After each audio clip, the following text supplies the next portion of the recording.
네, 감사드립니다. 오늘 함께 보시는 말씀 사도행전 2장 1절부터 8절 말씀 가지고서 내가 원하는 성령 충만이라는 제목으로 함께 말씀의 은혜 나누고자 합니다. 오늘은 성령 강림절이죠. 성령 강림절 하면 혹시 무엇이 떠오르시는지요? 50일? 독일에서도 핑스텐이니까 50이라는 숫자가 떠오르죠. 또는 모세의 10계명 돌판, 또는 성령 강림과 같은 그 불, 또는 비둘기, 아니면 첫 열매, 하나님의 임재, 하나님의 말씀, 이런 것들이 떠오르신다면 지금까지 살면서 아마 성경 공부를 그래도 잘 하셨다. 성령 강림절 하고 했을 때 이러한 것들이 떠올랐다면 성경 공부 잘 해오셨다라고 생각이 듭니다. 이 단어들에는 연관성이 있습니다. 하나님의 임재, 하나님의 말씀, 그리고 첫 열매, 겉어들임, 그리고 십계명의 돌판, 그리고 성령 강림과 같은 불같은 하나님의 임재. 본문에서 보아도 불의 혀처럼 강력하게 하나님께서 성령으로 임재하셨습니다. 그래서 나타난 사건을 세 가지로 요약할 수가 있습니다. 오늘 본문 속에서 성령 강림이라고 하였을 때 이 전체적인 내용을 세 가지로 요약할 수가 있습니다. 첫째로 그 자리에 있던 사람들이 성령의 충만함을 받았다라는 것입니다. 충만함이라는 것이 가득 차고도 넘치고 이런 것이라고도 표현하지만 성령의 임재를 경험한 것입니다. 그 자리에 있던 사람들이요. 오늘 이 자리에서 저와 여러분이 모두 성령이 충만하길 바랍니다. 아멘. 아멘이죠? 성령이 충만하길 바랍니다. 네, 아멘 하세요. 왜냐하면요, 그 결과가 있잖아요. 예, 좀 참혹해요. 그래서 책임을 묻기 위해서 제가 아멘 하라고 특별히 그랬습니다. 저와 여러분이, 저도 그렇습니다. 성령이 충만하길 진심으로 바랍니다. 거기에 모였던 사람들이 모두 성령이 충만했습니다. 둘째로 성령 충만함을 받은 사람들, 거기에 모여서 성령의 충만함을 받고 하나님의 임재를 경험한 그 사람들이 성령께서 시키는 대로 했다라고 기록하고 있습니다. 그렇기 때문에 성령을 충만함을 받으셔야 합니다. 그러면서 성령이 시키는 대로 하셔야 합니다. 셋째로는 이것이 결과입니다. 성령을 충만해서 그 충만함 받은 사람들은 성령이 시키는 대로, 그러니까 내가 하고 싶은 대로, 아니면 내 욕망이 하고 싶은 대로, 세상에서 나에게 원하는 그런 눈빛대로가 아니라 성령이 시키는 대로 하는 사람들에게 나타나는 결과, 그것은 서로가 다른데 말이 통한다라는 겁니다. 서로가 모양이 다른데 저 사람이 이해가 된다라는 것입니다. 엉뚱한 행동을 하지만 쟤 왜 엉뚱한 행동을 해? 라고 말을 하기보다 저 사람이 엉뚱한 행동을 하는 그 근거에는 무엇이 있을까라고 궁금해한다는 것입니다. 여기서 또 다른 결론은 성령이 하는 일은 서로 다른 것이지만 서로 통하게끔 한다라는 것입니다. 좋은 말로 커뮤니케이션 또는 소통 이렇게 할 수도 있겠죠. 단순히 말만 통하는 것이 아닙니다. 독일에 사는 한국인으로서 때로는 그 독일인들이 말하는 전체적인 뉘앙스나 이런 걸 다 이해할 수 없지만 우리 살다 보니까 대충 아는 그 감으로 말을 통한다라는 그 개념의 통함이 아닙니다. 그거보다 훨씬 큰 사람답게 서로가 통한다는 것입니다. 이것이 성령의 임재의 결과입니다. 그러므로 여러분이 성령 충만하셔서 저도 역시 성령이 시키는 대로 해서 성령이 충만하여 시키는 대로 한 사람들에게 나오는 그것들, 서로 통하는 역사가 우리 안에 있기를 바랍니다. 서로 다른 말을 하지만 뭐라고 하는지 잘 알아들었으면 좋겠습니다. 이것이 성령 강림의 증언입니다. 이것이 성령 충만의 증거입니다. 그리고 이 사건이 교회를 시작하게 만들었습니다. 교회가 있다라는 것은 그 안에 성령의 충만함이 있고 그 안에 있는 사람들은 성령이 충만하여 성령이 시키는 대로 하고 그 성령이 시키는 대로 하는 사람들은 서로가 통하고 이해가 되는 그 과정까지 온다라는 것입니다. 그것이 교회입니다. 만약에 그 교회 안에 그러한 일들이 없다면, 교회가 세워졌고 교회를 유지하길 원한다면 그러한 일들을 위해서 우리는 갈구해야 하는 것입니다. 물론 교회가 그 초대적과 다르게 그냥 세우면 교회 생겨요. 여기서 나가셔서 교회 세울 수 있어요. 그렇잖아요. 그런 교회가 성령에 충만한 시키는 대로 해서 그것이 나타나는 결과, 그것이 있어야 되는 거죠. 만약에 그것이 없이 세워졌다면, 우리 아름다운 교회가 혹시라도 그런 과정 없이 그냥 세워졌다면 그것을 위해서 노력해야 한다는 겁니다. 그렇다면 우리는 어떻게 하면 성령이 충만할 수 있을까라고 질문할 수 있겠죠. 성령이 충만하면 이러한 일들이 있는데, 그러면 어떻게 하면 성령 충만할 수 있을까? 그렇다라는 것은 성령 충만함의 결론을 내가 원한다라는 이야기가 됩니다. 혹시 여러분 안에서 이 이야기를 듣고 그러면 어떻게 하면 성령 충만할 수 있습니까? 라는 생각이 떠오른다면 그 생각은 곧 성령 충만함으로 나타나는 결과, 성령 충만한 사람들이 행하는 그 모든 행위, 그거를 내가 원하고 있느냐 원하고 있지 않느냐라는 것을 먼저 생각해야 한다는 겁니다. 예수께 나와서 어떻게 하면 영생을 얻을 수 있습니까?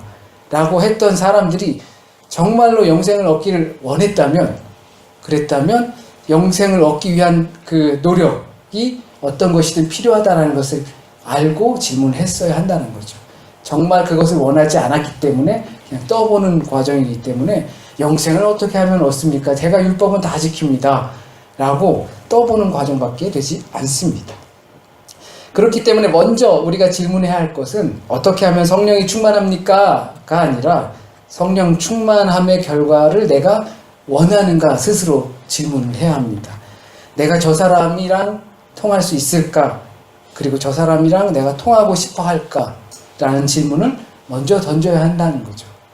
내가 생각할 때 좀 이상한 사람 같은데, 근데 내가 성령의 충만함을 원한다면 저 사람이랑 통할 수 있는 일이 있어야 하는데, 이해를 해야 하는데 내가 그것을 원하고 있을까? 라는 질문을 먼저 던져야 합니다. 저 인간을 이해할 수 있을까? 아니, 이해하고 싶어 하는 걸까? 지난주 말씀에 비교해서 말한다면 저 인간을 내 가족으로 여길 수 있을까?입니다. 저 인간이 힘들고 외로울 때 내가 위로자가 될 수 있을까? 우린 이 질문을 먼저 던져야 합니다. 어떻게 하면 성령의 충만함을 받습니까? 이 질문 하기 전에 저 인간, 이상한 사람, 좀 그런 사람들 어떻게 하면 내 친구로, 내 가족으로 삼을 수 있을까라는 것입니다. 왜 이런 질문을 먼저 던져야 하냐면 성령 강림의 역사로 교회가 생겼고 교회가 부흥의 역사를 맞이하게 됐습니다. 그때 교회가 어떻게 부흥했냐 하면 모여든 사람들이 과부, 고아, 디아스포라로 다 흩어져 있던 그 유대인들이 돌아왔어요. 돌아온 것은 돈을 잔뜩 쌓아들고 돌아온 것이 아니라 거짓골, 좀 형편없는 모습으로 교회를 찾아서 오게 되었습니다. 그 안에는 수준 이하의 인간도 있었을 거죠. 그리고 불황자도 있었을 것이고 거기에 사기꾼도 분명히 있었을 겁니다. 몇 년 전에 그 예루살렘 갔을 때 어떤 목사님이 이야기하시더라고요. 우리가 예루살렘 땅을 거룩하게 생각하고 이 히브리 언어를 굉장히 막 소중하게 생각하는데 우리도 같이 동요되면 이 사람들 역시 히브리 말로 사기치고 히브리인이면서 사람을 때리고 온갖 거 다 할 거 아니냐. 여기에 절대 거룩함이라는 것이 있는 것이 아니다라고 하시더라고요. 그 안에 분명 사기꾼도 있었을 것이고 돌아온 사람들 중에 좀 수준 이하의 사람들도 있었을 것입니다. 때론 더 심한 사람들도 그 안에 있었겠죠. 교회는 그런 그들의 수발을 들으면서 부흥을 했습니다. 그들을 받아들일 수 있었던 건 성령 충만함 때문이었습니다. 그 사람이 사기꾼임에도, 그 사람이 불황자임에도, 과부와 고아이면서도 아무런 재력이나 능력도 없음에도 그들을 받아들이고 했었던 건 이 오순절 성령 강림의 날에 그들이 성령을 받았고 충만하였기 때문에 그들을 이해하고 받아들일 수 있게 됐다라는 겁니다.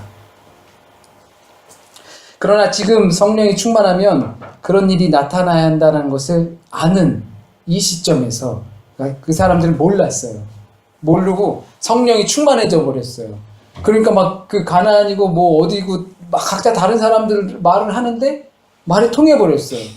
그것을 경험을 가지고 이 성령의 충만함이 남아 있으니까 그들이 거지건 고아건 불황자건 과부건 사기꾼이건 더 심한 사람이건 다 받아들여서 그들을 품을 수 있게 되었어요. 그런데 우리는 이제 알잖아요. 성령이 충만하면 그러한 일들이 우리로부터 나와야 한다는 것을 우리는 아는 시점에서 과연 내가 성령의 충만함을 원하는가? 라는 질문을 던져야 합니다. 그러니까 이런 일 할 수 있겠는가? 라는 질문을 던져야 하는 것입니다. 성령의 충만함을 바라시길 바랍니다. 어려운 일이지만 바라시길 바랍니다. 성령 충만을 꿈꾸시길 바랍니다. 이 말은 성령 충만함의 결과를 열매로 맺길 바랍니다. 젊을 때 이런 말들 많이 하고 또 듣습니다. 너 꿈이 뭐니? 했을 때 저도 그랬던 것 같아요. 너의 꿈이 뭐 이런 거야. 학교 다닐 때는 제가 예수님처럼 살 수 있을 것 같았어요. 어릴 때는. 한참 어릴 때는 저 예수님처럼 살 수 있을 것 같아요. 모든 것을 용서하고 희생하고 다 할 수 있을 것 같았는데 살아보니까 그거는 불가능한 것 같다라는 생각이 막 이렇게 물밀듯이 들더라고요. 그러니까 우리 어렸을 때 당신의 꿈이 뭡니까? 라고 할 때 이런 이야기를 하셨어요. 내 꿈은 과학자입니다. 내 꿈은 대통령입니다. 아니면 내 꿈은 뭐 자동차 기술자입니다. 내 꿈은 예술가입니다. 그렇게 이야기할 수 있어요. 그런데 그 질문, 내 꿈이 무엇입니까? 라고 질문하기 전에 우리는 이제 아니까 이런 질문을 던져야 합니다. 당신은 얼마까지 참을 수 있습니까? 어떤 고통까지 참을 수 있습니까? 어릴 때는 꿈이라는 이상은 있을 수 있어도 그 꿈을 얻기 위한 밑에 저변에 깔려있는 커다란 노력과 희생과 고통과 이거는 생각 안 하잖아요. 그러니까 우리가 어렸을 때는 철없을 때는 꿈은 뭐야? 라고 대답할 수 있지만 과학자가 되려면은 수능을 거의 뭐 1등급 안에 맞춰야 하고 그리고 누구보다 좀 탁월해야 하고 IQ는 그래도 150은 돼줘야 하고 뭐 이런 것들을 생각 안 하잖아요. 그냥 과학자가 되고 싶은 거지. 근데 우리 이제 아니까 과학자라는 꿈을 이루기 위해선 IQ 150에 3시간만 잠을 자고 3시간만 잠자고 빵 조각만 먹어도 과학하는 게 막 기뻐야 되고 모든 것을 다 희생하고도 그걸 할 수 있는 그러한 체력과 인내력과 지력과 뭐 다 필요하다는 것을 우리는 알잖아요. 그러니까 우리에게 이 질문은 바로 그런 거예요.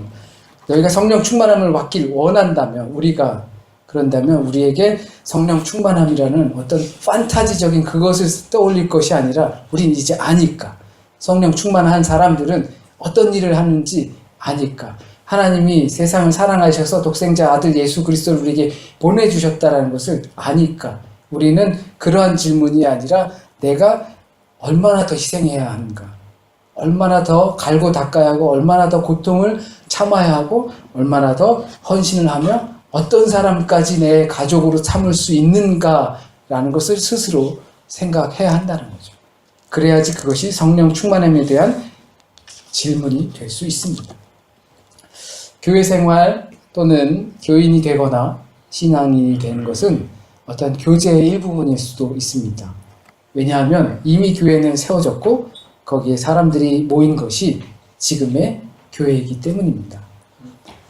하지만 교회의 시작은 성령의 바람이 있었고 그로 인해서 교회가 세워졌습니다. 그 교회는 성령이 시키는 대로 하는 사람들이 모였던 곳입니다. 그렇다면 교회의 구성원들은 성령의 충만함이 있어야 하고 그로 인한 열매도 있어야 합니다. 성령 강림절은 하나님의 말씀을 받은 것을 기뻐하는 날입니다. 그래서 첫 수확을 기뻐하는 날입니다. 그것이 교회의 시대로 오면서 성령의 충만함이 무엇을 말해주는 것인지 우리는 알게 되었습니다. 거기에는 추상적인 성령의 충만함이 아니라 하나님의 말씀은 하나님의 호흡으로 생명의 결실을 맺는다는 사실입니다. 성령이 충만한 것은 우리의 일상의 삶에서 분명히 과제를 갖고 있습니다. 성령의 충만함을 원하는 사람들이 해야 할 것이 있고 참아야 하는 한도가 있고 또 이루어내야 하는 열매가 분명히 있습니다. 그것이 신앙의 시대를 살아가고 있는 우리의 과제입니다. 그리고 교회의 숙제입니다. 그것이 얼마나 어려운 것인지 우리는 모두가 잘 알고 있습니다. 우리의 삶 속에서 풀어가야 할 성령의 충만함의 과제. 사람들이 있죠.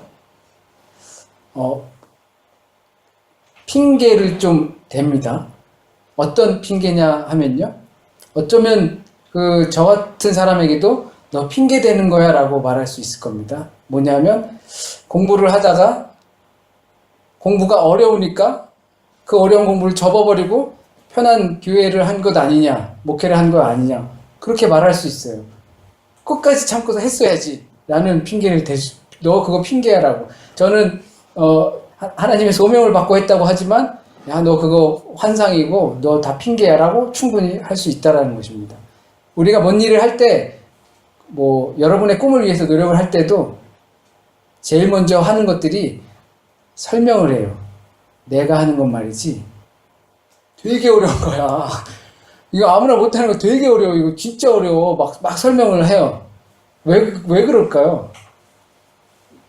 실패해도 괜찮다라는 것을 하기 위한 거예요. 신앙인으로 사는 건 있잖아. 성령 충만한 사람이 성령이 시키는 대로 해서 나타나야 할 그 결과들을 내가 해야 한다는 건 말이지. 되게 어려운 거야. 아무나 못해. 그래서 나도 이 정도까지만 하는 거야. 뭐예요? 핑계라는 거죠. 우리 모두 어쩌면 그 핑계 뒤에 숨어서 내가 성령 충만함을 원하지 않는 거를 그냥 퉁 치려고 하는 것 아닌가 생각을 해봅니다. 어떻게 해야 성령 충만함의 결과를 가질 수 있는가? 그건 솔직히 전 잘 모르겠습니다. 어떻게 해야 그런 성령 충만함의 결과를 있을 수 있는가? 어떤 사람은 장풍 하나로 딱 쏴가지고 누군가에게 성령 그의 은사들을 막 나눠줄 수 있는지 모르겠어요.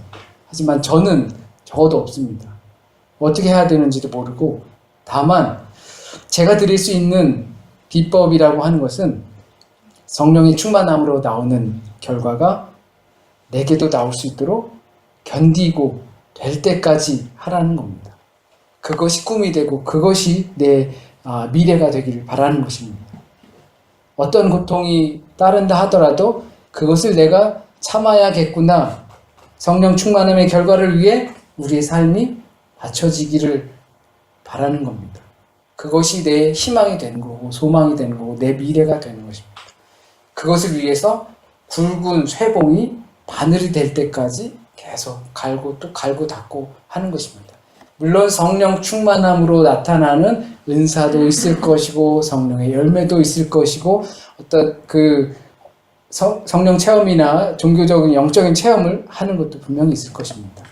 하지만 성령에 충만한 사람들은 그것 말고도 우리의 삶에서 충분히 과제를 갖고 있습니다. 저 사람이 내 친구가 되는 거예요. 저 사람이 내 가족이 되고 내가 이해가 되고 저 사람의 그 깊은 내면에까지 이해하려고 노력하는 것이 성령 충만한 사람의 행동입니다. 왜냐하면 하나님께서 세상을 이처럼 사랑하셔서 독생자 예수 그리스도를 우리에게 보내주셨기 때문입니다. 이 시간에는 성만찬을 함께 나누도록 하겠습니다. 성만찬을 오늘은 모두가 둥그렇게 원을 만들어서 성만찬을 교제하겠습니다. 먼저 우리 함께 예수로 나의 구주 삼고 찬양하시고 그리고 성만찬을 함께 나누도록 하겠습니다.